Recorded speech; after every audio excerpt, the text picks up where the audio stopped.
Satpol PP bersama segelintir oknum masyarakat Kabupaten Tangerang mensegel gereja saat Jumat Agung. Dan ini bukan yang pertama kali, udah dari 2024 tuh kayak gitu ya. Sampai 2024 itu orang-orang ibadah pindah ke aula kecamatan di gereja yang sama dengan pola yang sama. 2025 yang mensegel kecamatan dengan alasan nggak punya izin, padahal izinnya udah diurus dari 2023 tuh. Entah kenapa izinnya nggak kelar-kelar. 2026 terjadi lagi di Jumat Agung. Maksud gua, orang lagi ibadah loh, nggak bisa apa nunggu orang selesai ibadah gitu ya. Seneng banget gangguin ibadah orang gitu ya. Peran pemerintah Kabupaten Tangerang ngapain? Mediasi. Itu terus dari tahun ke tahun mediasi. Jadi kejadian mediasi gitu. Kagak bisa mencegah gitu ya. Kasih apa Pak, permudah apa izin-izinnya itu mereka. Semengganggu apa sih ibadahnya sampai sulit banget izin-izinnya. Gue jadi bingung, ini sebenarnya masalah izin apa masalah intoleransi gitu. Aneh bener kabupaten. Itu kan memalukan. Dan yang luar biasanya apa? Ketika ada upaya untuk memperbaiki gimana caranya perbaikan ini, orang yang berupaya memperbaiki keadaan itu dihujat, dicaci maki, diancam bunuh, di-framing, difitnah segala rupa. Karena Islam tuh ya harus kasar, harus jahat, kelihatan di media tuh harus seperti itu. Jadi ada upaya segala rupa, kayak misalkan saya mengatakan hal yang seperti ini, itu di kolom komentar akan penuh, itu akan ada banyak ustadz-ustadz yang komentari bahwa kenapa si gembul ini selalu pro terhadap orang Kristen, pro terhadap orang Israel, pro terhadap PKI, begitu aja terus. Segala upaya untuk memperbaiki wajah kaum muslimin itu akan dianggap sebagai sebuah ancaman, dan orang yang melakukan itu akan diancam pembunuhan. Itu tuh real. Itu yang terjadi di akhir zaman, di zaman kegelapan ini. Ya, tapi masalahnya itu adalah kan kamu bukan ulama, jadi gak boleh ngomong-ngomong soal agama. Itu klasik banget mereka itu. Ya kalaupun saya anggap bukan ulama, kalau orang-orang yang berusaha untuk menyadarkan orang itu dianggapnya bukan ulama, ulamanya sekarang kemana? Tunjukkan di mana ulama yang mengomentari masalah-masalah yang seperti itu. Mereka ngumpet. Mereka sembunyi. Yang paling banter kalaupun mereka muncul, mereka akan membela orang-orang yang menggerebek itu, yang mempermalukan Islam itu. Itu pada faktanya itu di jajaran ulama-ulama bawah, di jajaran ulama-ulama yang per individu itu mereka nggak akan komen soal terkait dengan masalah-masalah seperti ini. Mereka takut kehilangan jamaahnya. Mereka takut dibully dan dicaci maki. Jadi mereka akan biarkan saja kaum muslimin itu melakukan tindakan-tindakan yang mempermalukan agamanya sendiri demi jamaah mereka. Demi mereka dapat sumbangan sunduk terus-terusan setiap kali mereka buka pengajian. Ya mungkin seperti itu, tapi apapun alasannya yang jelas kita tahu bahwa mereka tidak bersuara sama sekali. Jadi kalau misalkan ada komentar, kenapa kamu yang berkomentar bukan ulama? Ulama-ulamanya nggak ngomong, Baraya, diam bungkam. Dan lihat organisasi-organisasi keulamaan mana yang ngomong? Senyap, bungkam. Ulama-ulama yang berafiliasi dengan kelompok besar, dengan organisasi besar, dengan ormas besar, ya sekarang juga mereka nggak ngomong apapun terkait dengan hal ini. Padahal ini tuh tanggung jawab mereka, Baraya. Ini tuh tanggung jawab NU, tanggung jawab Muhammadiyah, tanggung jawab MUI, dan sebagainya. Tapi ketika ada kasus seperti ini, mereka tuh nggak akan berbicara apa-apa. Ya paling redakan emosi ya, jangan ribut ya, paling sejauh itu saja. Ini kan pembinaan tuh sebenarnya adalah urusan mereka. Kan mereka ngakunya ulama, mereka ngakunya ormas ulama gitu kan, harusnya seperti. Tapi kan ya kita nggak ngelihat aksinya. Halo, selamat datang kembali di akun saya. Mari kita simak komentar-komentar para netizen terkait penyegelan gereja yang ada di Tangerang. Yang merusak dan mempermalukan Islam ya, orang Islam itu sendiri, itu fakta. Nonik dan guru gembul, kalian berdua pribadi yang tangguh. Katanya Islam itu indah, damai di mana? Damainya di mana? Indah malah bikin rusuh dan kesetangan mengganggu orang ibadah. Sangat memalukan, orang beribadah dibubarkan, tempat ibadah yang tak seiman digeruduk, diganggu, dicaci maki semaunya oleh manusia-manusia yang mengaku sudah beriman. Mereka makin memperjelas bagaimana sebenarnya jalan agama mereka, karena orang yang mengganggu orang ibadah itu iblis. Makanya aku pindah agama Kristen karena aku lihat gak cocok cara-caranya. Aku cinta Kristen. Salut dengan Mbak tadi, dia paham bagaimana menjaga dan memelihara kebersamaan dengan segala perbedaannya. Secara tidak langsung orang-orang yang terlibat merusak Pancasila dan mengancam keamanan negara dan harus dipenjara. Ini bukan yang pertama atau kedua kali di Tangerang. Pemda sepertinya mendukung toleransi. Terima kasih saudaraku muslim yang berwawasan cerdas. Silakan saudaramu sesama muslim yang bertindak anarkis terhadap kami orang Kristen. Kami tidak akan balas dengan cara apapun, tapi Anda akan berhadapan dengan Sang Pencipta, dan itu sudah terbukti. Tapi Anda belum kapok. Percaya atau tidak, satu saat Anda akan ada musibah yang melanda umat Tangerang. Silakan berbuat sesuka hatimu, tapi membubarkan umat Kristen saat lagi ibadah, maka akan berakibat fatal jika Tuhan marah. Negara tutup mata yang meras ahli surga semena-mena. Memang kalau orang berhati iblis, karena iblis yang ingin orang benar, semua orang itu pasti binasa. Negara lemah bukan masalah izin, tapi masalah yang minoritas diinjak-injak merasa negara ini miliknya.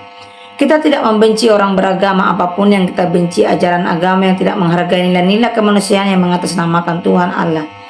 Kalau lebih dari 10 orang itu bukan segelintir. Terima kasih orang yang masih peduli dengan umat Kristen. Tuhan Yesus memberkati hidupmu. Orang-orang tersebut kelihatan sekali kalau enggak percaya diri dengan Islam dan Al-Quran. Apa yang Pak Guru Gembul terangkan sungguh benar dan baik sekali. Minoritas di Indonesia belum merdeka menyedihkan sekali. Alam semesta sudah mencatat mereka akan menerima upahnya pada waktunya. Sebagai umat Kristiani, saya sih ketawa saja melihat kejadian ini. Begitu dangkalnya iman mereka sehingga tidak suka melihat orang yang beribadah. Biasanya setan dan iblis yang tidak suka melihat orang beribadah. Tapi di agama kami diajarkan untuk tidak membalas karena semua Tuhan yang mengatur. Sudahlah sebaiknya Indonesia tanpa agama. Menterinya kalau gereja ditutup itu menteri agama pura-pura tuli dan tutup mata gitu, kok nggak diganti menterinya. Tuhan memberkati bagi setiap orang yang berbuat baik. Kenapa sih senang banget menyegel gereja? Mereka itu kan beribadah, bukan melakukan maksiat, bukan pesta narkoba. Gimana kalau sebaliknya bapak-bapak lo lagi sholat terus masjidnya disegel? Gimana rasanya nggak terima kan? Demikian juga sebaliknya. Penutupan gereja di Tangerang karena takut kehilangan umat, sedangkan tidak ada gereja banyak murtad. Hahaha, udah diatur ini filmnya, ada sutradaranya. Bagaimana yang beribadah sampai kadang menutup jalan bahkan jalan raya, terutama pada hari-hari besar seperti Lebaran? Ayo utamakan toleransi. Kalau Muslim seperti ini, seperti ibu ini, maka damailah Indonesiaku. Tapi sayang damai di Indonesia hanya ada dalam komik. Nona, you Indonesia banget, cerdas banget. Yuneng, doa saya semoga hari-hari you selalu dalam lindungan Tuhan, amin. Dan semoga makin banyak yang waras seperti Neng. Salam toleransi. Salam NKRI ya Bu, dan salam Bhinneka Tunggal Ika. Terima kasih atas toleransinya. Terima kasih Guru Gembul atas wawasan yang luas. Inilah wajah-wajah setan berkepala manusia. Indonesia bukan wajah toleransi lagi bro, tapi wajah radikal bertopeng agama. Di depan Tuhan kita semua yang meninggal akan menghadap pengadilan yang murni dan tidak neko-neko. Pengadilan sangat mulia dan bersih. Bertobatlah sebelum dipanggil oleh Sang Khalik. Bertobatlah, masih ada waktu. Kayaknya masalah uang sih, soalnya izin susah kalau tak ada uangnya. Orang Kristen harus berdoa mohon pembelahan Tuhan yang penuh kasih untuk mengampuni mereka yang menjalimi orang-orang Kristen, supaya mereka mengenal kasih Yesus. Tidak perlu membalas karena pembalasan adalah hak Tuhan. Tuhan Yesus memberkati kita senantiasa. Selalu salam Mbak dan Pak Gembul. Guru Gembul, kalau bisa kita biarkan saja, Tuhan pasti dapat mengatasi seadil-adilnya. Nangis aku mendengar ini. Yang punya negara Bu, pemerintah dipermalukan. Terima kasih Tuhan, ampunilah orang-orang yang tidak mengerti. Kalau Guru Gembul mah memang dari dulu dia selalu suarakan toleransi, semangat Bang Gembul. Bapak ampunilah mereka sebab mereka tidak tahu apa yang mereka perbuat. Jika kamu ditampar pipi kirimu, berikan juga pipi kananmu. Orang Muslim setiap ada ibadah Kristen selalu bikin huru hara. Ini justru Islam semakin rusak di mata orang Islam juga. Kekristenan semakin dianiaya, malah akan semakin berkembang karena orang Kristen kalau dianiaya menyerahkan penghakimannya kepada Bapa. Jadi nggak apa-apa, malah akan banyak yang murtad jauh ikut jadi Kristen. Sudah banyak kesaksian, terpujilah nama Tuhan Yesus Kristus yang mengasihi dunia dan yang berdosa ini.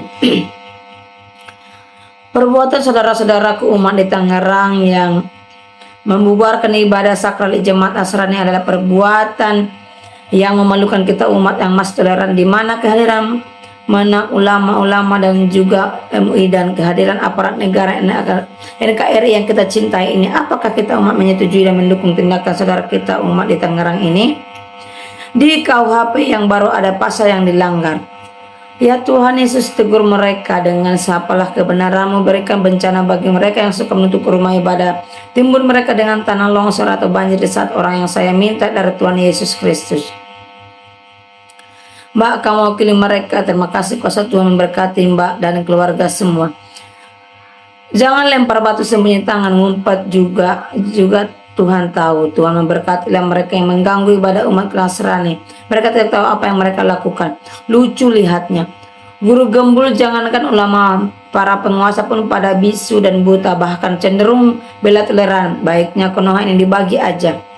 Harusnya diberlakukan undang-undang mengenai pelanggaran umat beragama agar dipidanakan, biar hal serupa tidak terjadi lagi tanpa kecuali, agar UUD dan Pancasila tercapai.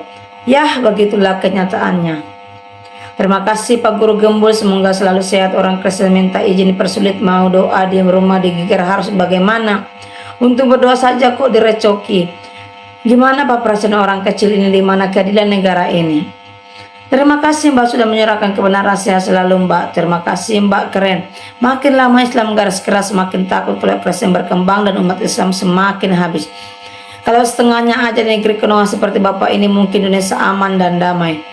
Di kalangan masyarakat juga, di kalangan umat Islam, hatinya akan bertanya-tanya kebenaran agama ini. Bukan hanya di luar Islam yang gelisah, umatnya sendiri pun gelisah dan bingung tentang sikap yang tidak masuk akal ini. Sebab di kalangan mereka pun banyak yang cerdas. Yang saya herankan, kok negara nggak ambil langkah, padahal ini sudah seringkali dilakukan oleh oknum yang katanya Islam itu agama damai. Tuhan pasti campur tangan, dan Tuhan sendiri yang berperkara dengan orang-orang jahat itu. Pembalasan hanya milik Tuhan. Kita serahkan semua ke dalam tangan Tuhan, dan semua pasti selesai dan Tuhan menolong tepat pada waktunya. Bawa ke koneksi pejabat yang lebih tinggi, biar kejar izinnya, nggak dipersulit oknum tertentu. Yang herannya pemerintah kok diam aja. Aduh, gimana sih?